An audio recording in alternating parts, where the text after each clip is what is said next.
ভারতের জাতীয় পতাকা এটি এমন নয় যে কারোর কাছে অচেনা বা অজানা, কিন্তু এই ভারতের জাতীয় পতাকা কেন রাজনৈতিক প্রচারে ব্যবহার করা হয়, কেনই বা তারা এটিকে রাজনৈতিক কাজে ব্যবহার করে।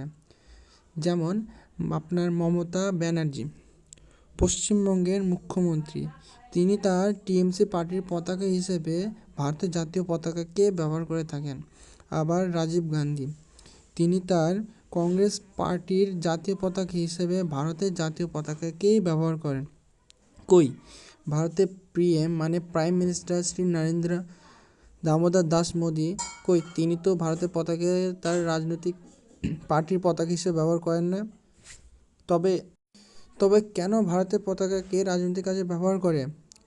আচ্ছা, আপনারা যারা আমার কথাটা শুনলেন, আপনাদের কি আগে কখনো মনে এই প্রশ্নটা জাগেনি যে জাতীয় পতাকাকে কেন রাজনৈতিক কাজে ব্যবহার করা হচ্ছে?